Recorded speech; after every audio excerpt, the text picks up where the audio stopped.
Because I mean, like I was watching you do like an air like over a rock, heading right into the next rock, bottom turning around that rock, and then like floating the next section over the reef. And I was like, I don't know if I can do that.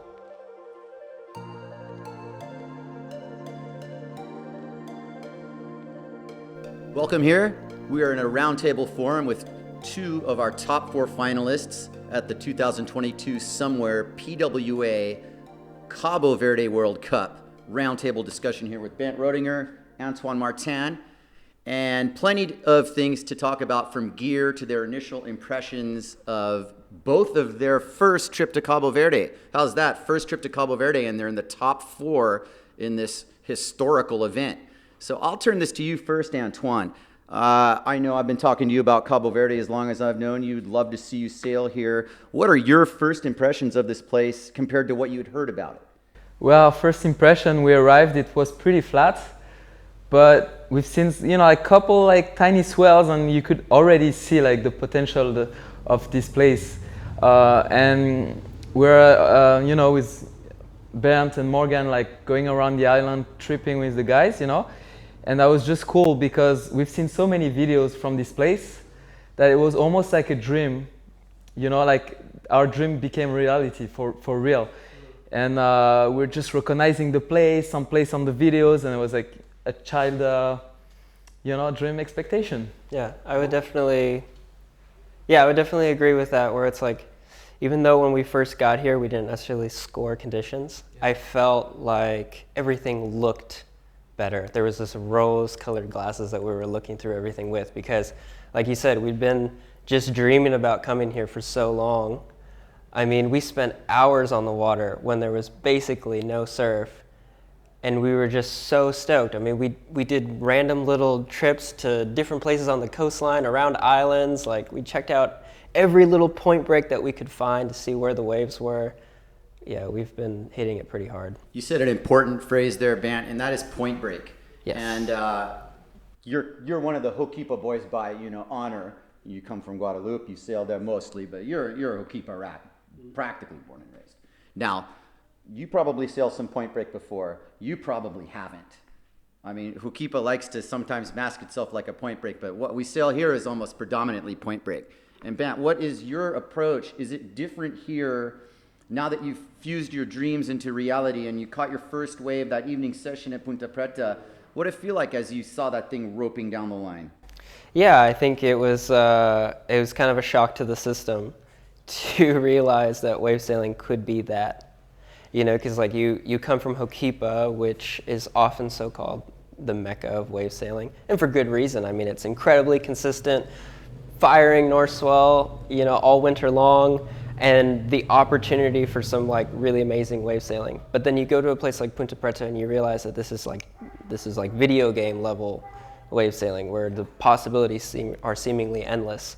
And I felt like I did have to source more experience, I guess, from surfing, different point breaks that I've surfed in the past, and sort of try to plug that into the windsurfing aspect, which definitely made it super fun for me, because there was obviously the competition aspect of it, there was the fun aspect of it, but there was this, coming together between those two things, which was just, I had new skills to learn, like on the fly.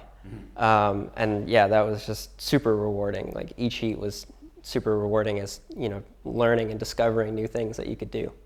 Antoine, a couple of the spots that you sail in Guadeloupe seems pretty similar to here in the nature of, I see you and Camille at spots where you have to do giant aerials just to make the wave. I don't know what they're called, we don't have to name them. But the point is that you seemed like you had, Bernd sailed Ho'okipa, his whole life. But the point is that you're actually maybe in an environment that maybe got you better prepared for this, in my opinion. Yeah, I felt really prepared for this event because it's likely like home. And I know a lot of point breaks, and it's definitely one of the best one I've got, because it's typical like that left-right point break, dreamy wave.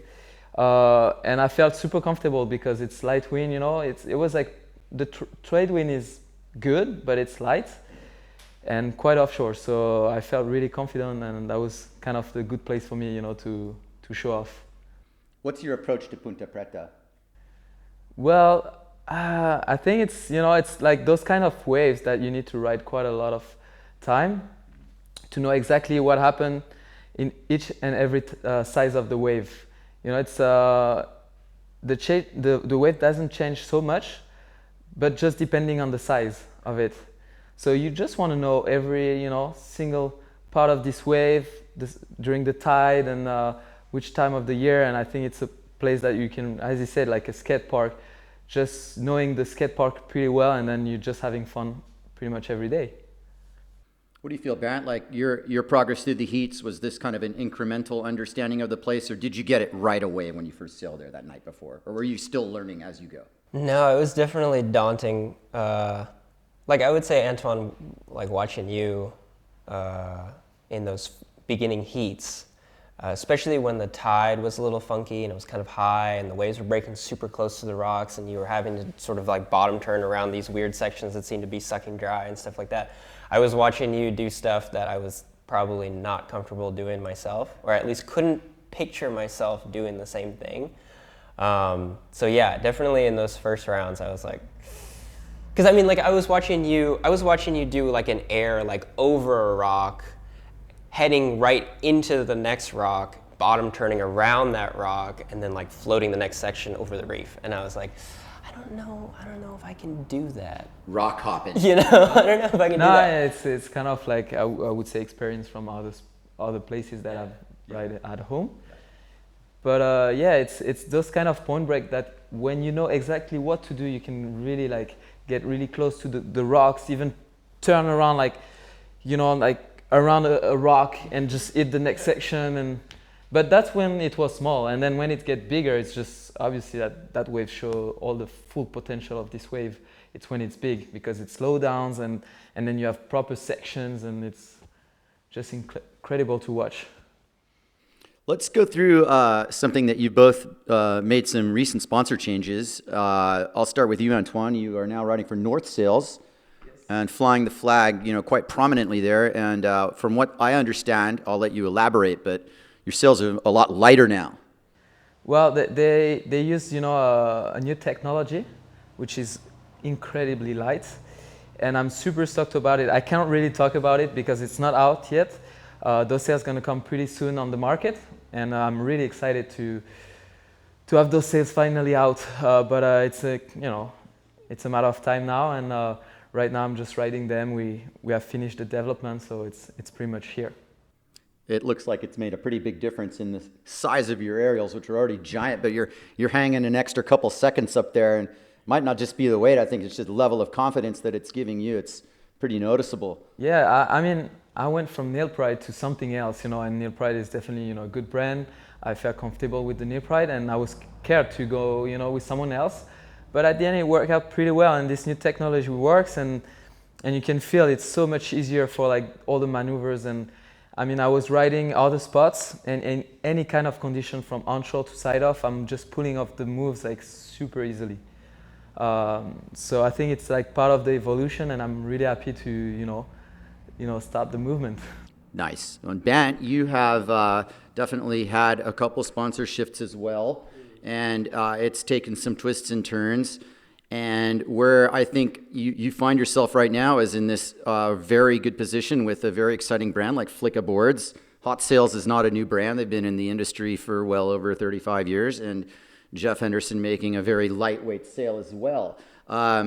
It seems like it really suits your style well, but let's hear a little bit more about how Flicka acquired you and how it's working for you. Yeah. I think the relationships that I have right now with my sponsors are really cool. They're very relaxed, and they're sort of like right where I need them to be, which is always in this really supportive position, which I think is super cool. I've come to realize that I'm most definitely not easy to deal with when it comes to being a sponsored rider. I think there's a lot of guys that are way more apt to be, amicable, agreeable.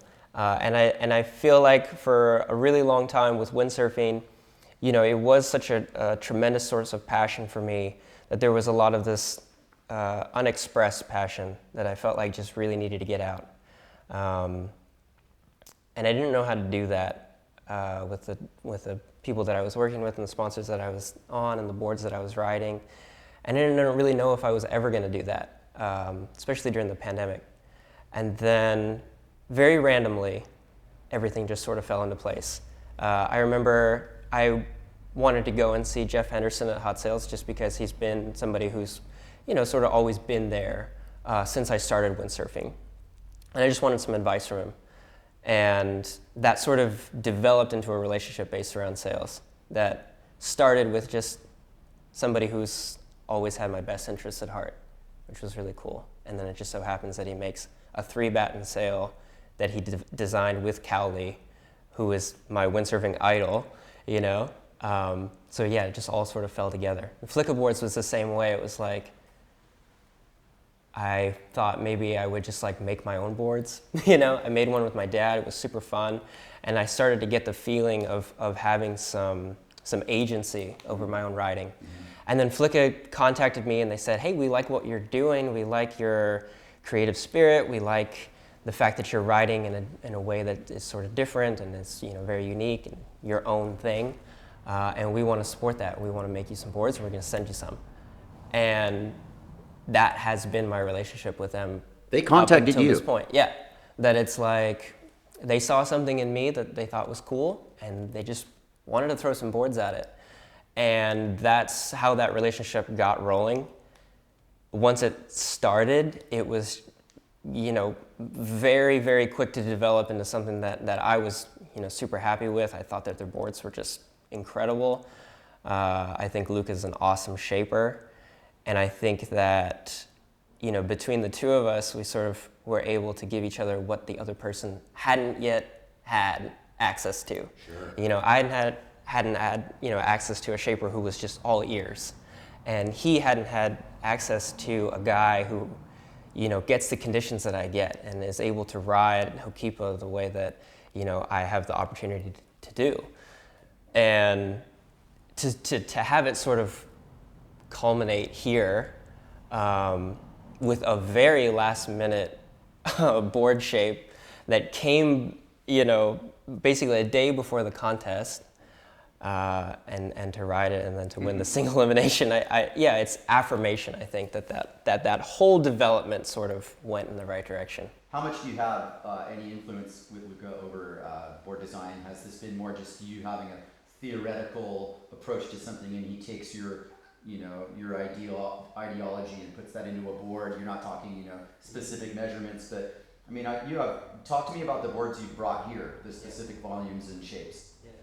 Well, I think it's interesting because it's like every rider has like a different formula with their shaper about like how they're going to describe what they want, whether that's in like specific details in the shaping or if they can describe their sensations well enough to actually like effectively communicate to a shaper, hey, this is what I'm feeling in this board. How do you think we can get it to be a little bit different than that?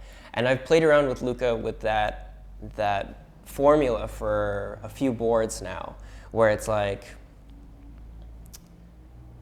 my favorite Hokipa board was definitely a board where I was kind of more specific about dimensions and things that I wanted to see and things that I'd liked in boards in the past and stuff like that. And then he sort of filled in the blanks, and then that board came out, in my opinion, super magic. And then this latest board that I'm riding here was a total sensation thing. He just wanted some feedback on what I was feeling. I gave it to him in the most, detailed way that I could.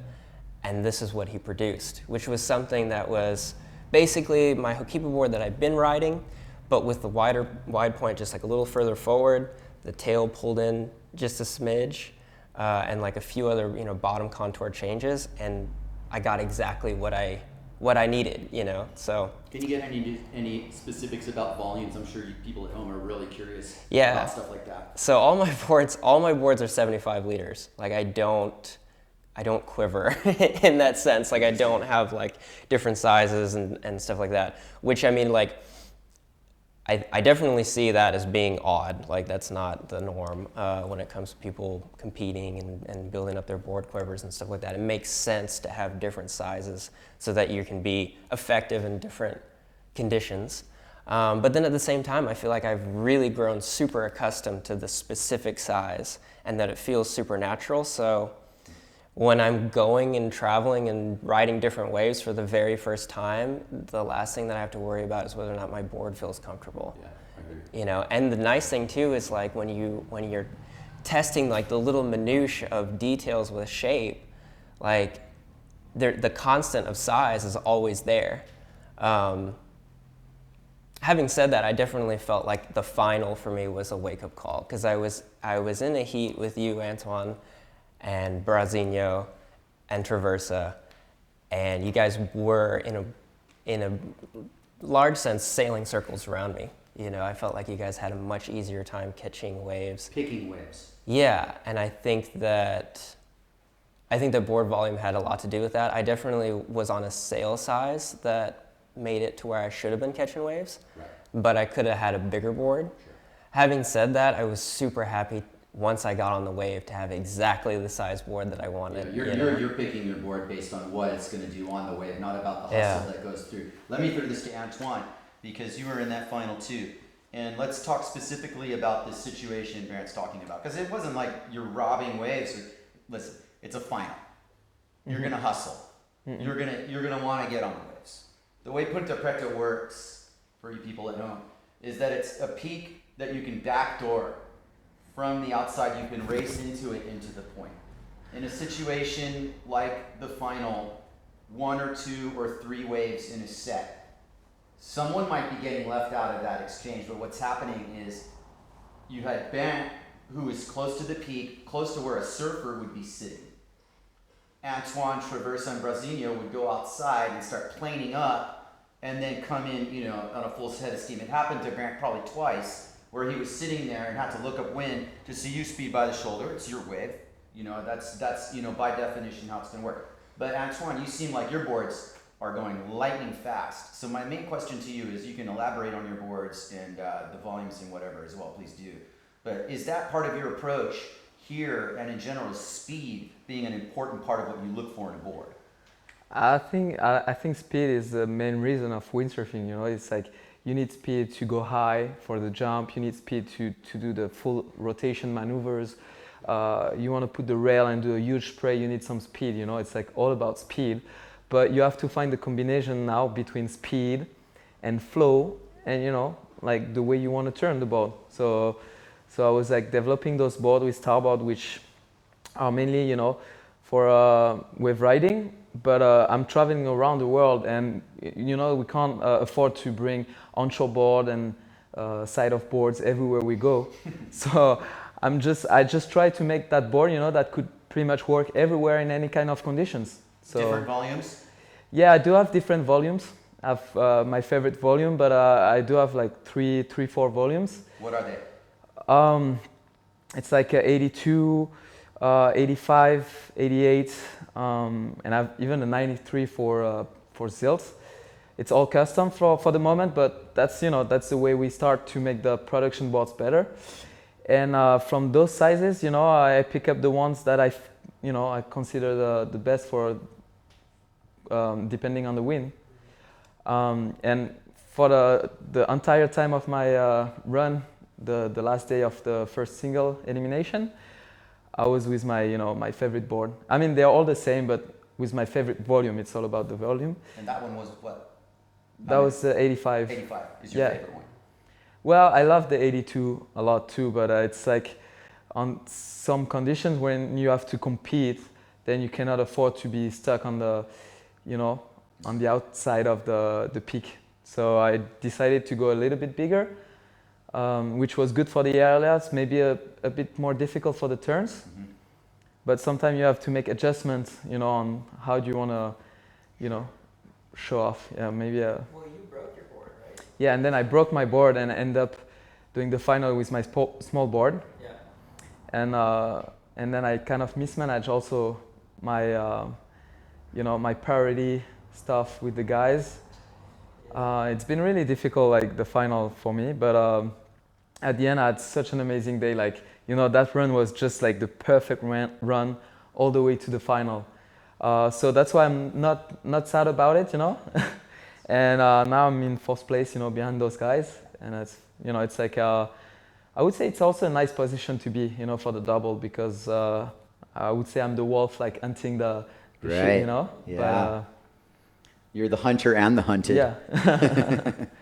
Exactly. I want to talk about judging briefly, and without nitpicking and getting into specific scores, what I want you both to elaborate on a little bit more is the relationship between your style of riding and what your feeling of what the judges want to see, and how close is that to your perception of what you're doing, or are you just doing this on your terms? Please, Bernd.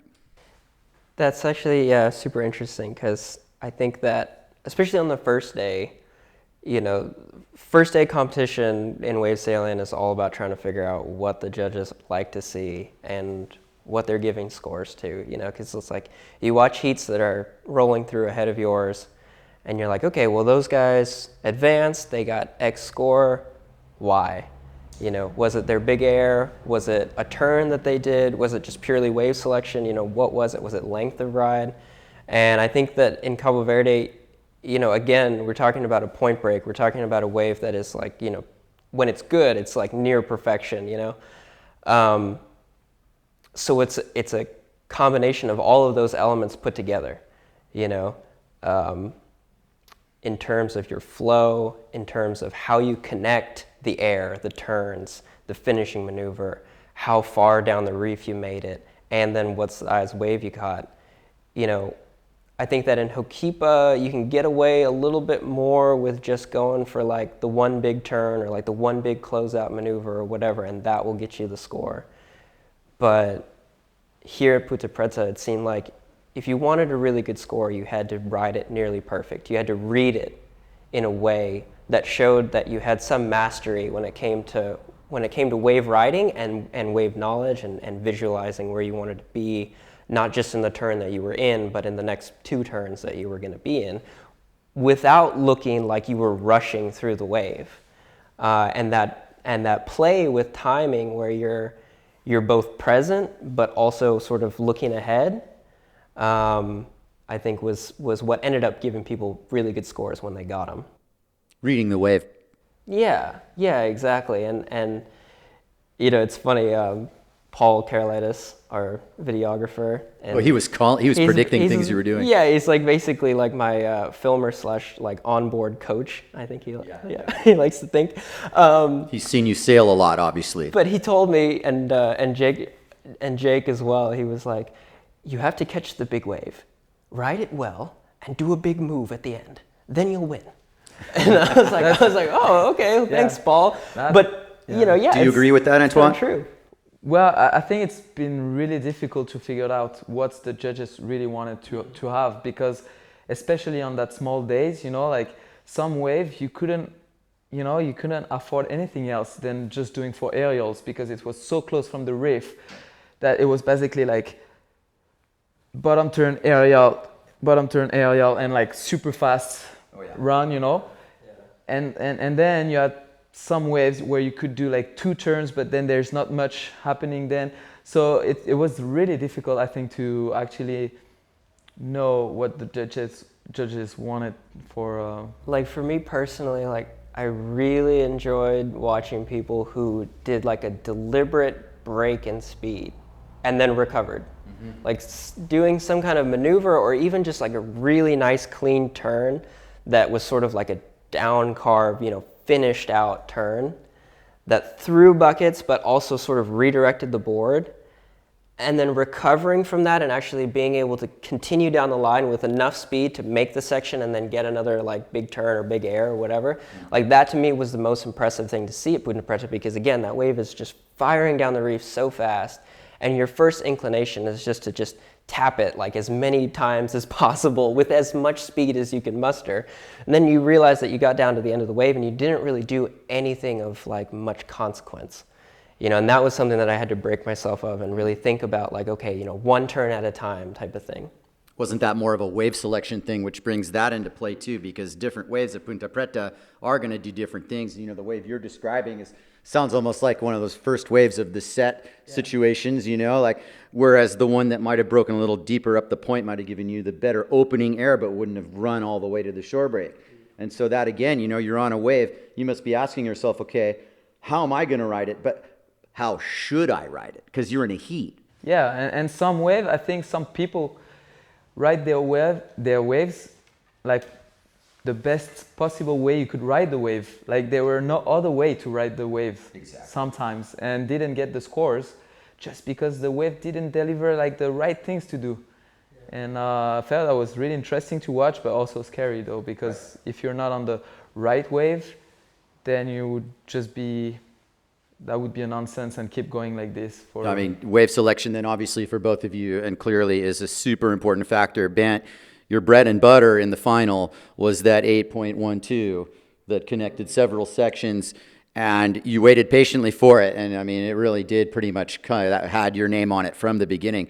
If you can remember, just take me briefly through your impressions of that ride. I'm sure we can get a highlight reel for it. But just the feeling of, you know, okay, you've caught this wave. Tell me what you felt before you started riding it as it hit the point. I missed the set. That was what I thought, because I saw, I think, all three of you guys. I missed it too. Yeah, you missed it too. But I definitely saw, I saw Thomas and I saw Brasinho get waves that looked really good, and I was like, I missed the set. And who knows when the next one's going to come. I mean, we have an hour-long final, but who knows? But then it turned out that we were sitting out there waiting, and not but like 30 seconds later, a sick one came through. So I just totally lucked out. And then I think I got my second score like right on the return to the lineup. And then I looked at my watch and realized like that was the first 10 minutes. Very unlike you, actually, Bernd. You're getting your work done in the last 2 minutes most heats I see you do. But then, like in classic fashion, I feel like for me, competitively, I spent like the next 45 minutes doing absolutely nothing. Like just standing out there in the lineup, like watching waves and like trying to figure out like, should I go, should I not go? I think I went on one and maybe tried something and it didn't really materialize. And then, it was frustrated. I was like, okay, I know I got some good stuff, but did I get enough? And me on the opposite way, I tried my best to come back, you know.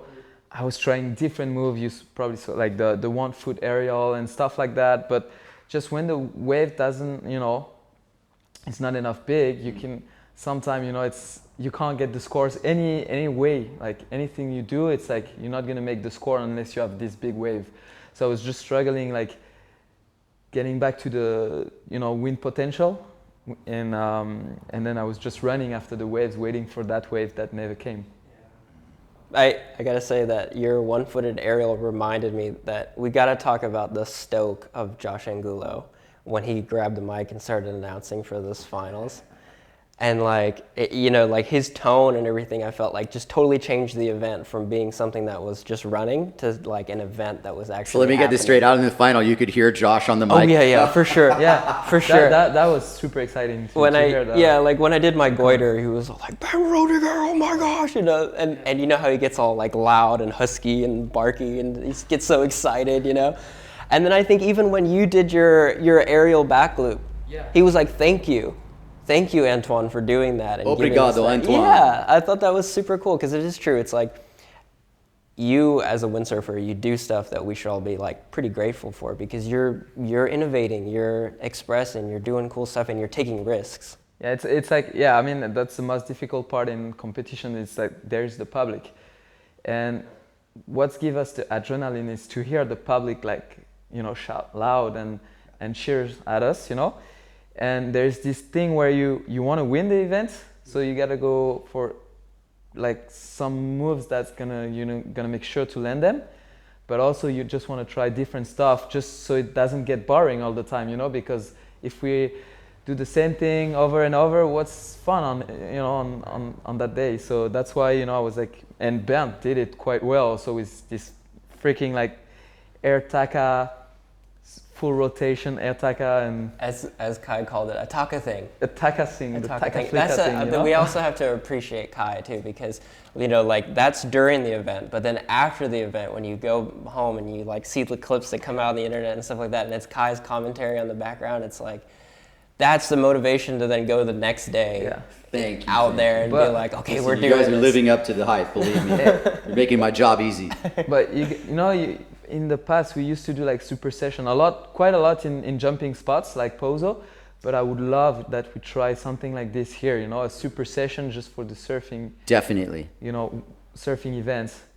Just after the event, a 30 minutes break and we just go for it. Just a free-spirited festival of shred. Just to show people that, all the potential of windsurfing, because we have so much more than aerials and, turns and goiters. All right, well, we're here with two of our final four, and there's going to be some hungry hunters coming up through the double. So you guys on your couch here, waiting for the moment to come through. Let's talk about some of the other sailors that you have either watched or feared or respected, or who do you think is going to come up through the double?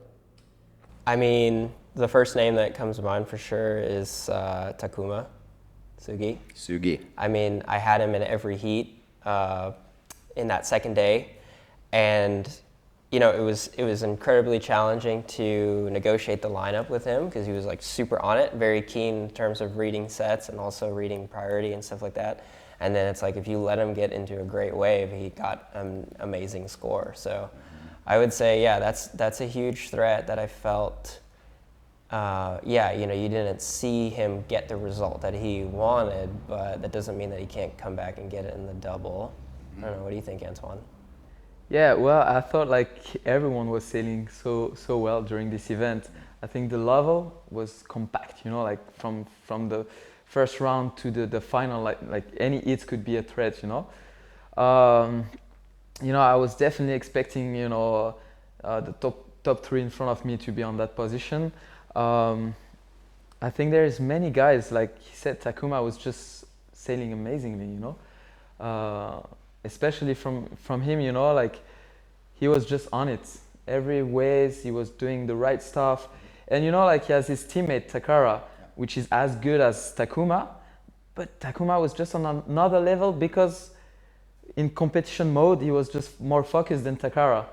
And they have probably like the same level in free session. But just because, Takuma was more focused that day, he looked way more incredible than Takara. And let's be honest, none of us want Josh Angulo in our heat.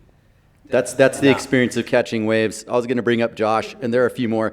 But at this place, and I've shared, epic sessions with Josh over the last, 18 years. And the level of lineup savvy and knowledge that he has can carry its own weight. He's not going to go into a knife fight, and try to beat you with the knife. He's going to come with his shotgun and take aim and fire. He's going to bully his way in there. And obviously Josh is a factor. What do you think about guys like, maybe some of the more, Hukipa guys? If I'm going to talk about, Brezinia's already in the final, but, maybe Morgan, Graham, those guys who don't necessarily have a clear-cut advantage over anyone else, but I mean, clearly having the starboard tack, experience, if not preference, has translated here. Yeah, well, I mean, that place looks like, if you're on a good day, you can beat anyone, and that's what I feel for everyone. Like everyone can be on a good day and be a threat, especially here when the wave is so perfect. You just need the rhythm, to find the rhythm. And I think some guys didn't find it during the contest, and others just found it like quickly. Maybe some guys gonna find it during the double because they've done a bad result, so now they're hungry, to make something better. So maybe they're gonna find it the next day, So it will. I mean, I'm just taking it day by day. And for sure, like in terms, like Morgan specifically, I watched his heats really closely because I was caddying for him for a while.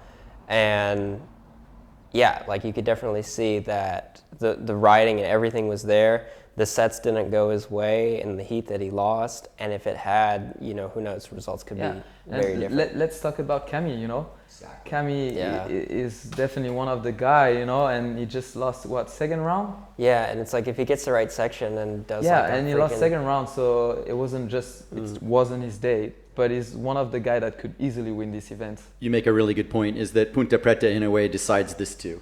Yeah, I think somehow, you know, I've really well managed my heat, but I felt super lucky also, you know, like every heat before the final, I had this one set, you know, this one wave. Right. Obviously, you gotta use this chance to make it happen, but I felt lucky too, because I felt in a good rhythm, and having those sets make me felt really comfortable. And that's what is about this wave, you know, having some kind of luck with the waves you choose and how to ride it. So, yeah.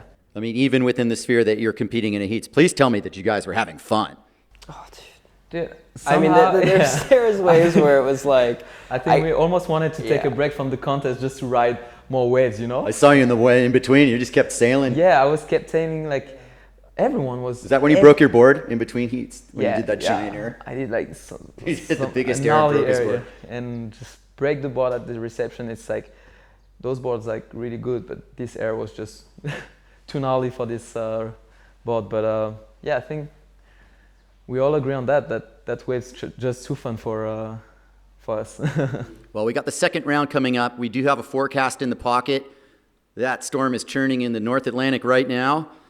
And we're looking at a situation where it's just, you know, prepare mentally, prepare physically, get your mind right. There's a lot left to do. This is not spoken for yet, but thanks for joining us. And all of you at home, you know, feel free to chime in with some comments or questions. We will be back with the next updates, but thanks for joining us here for the Roundtable with Bernd Roediger, Antoine Martin, 2022 SOMWR Cabo Verde World Cup. Aloha.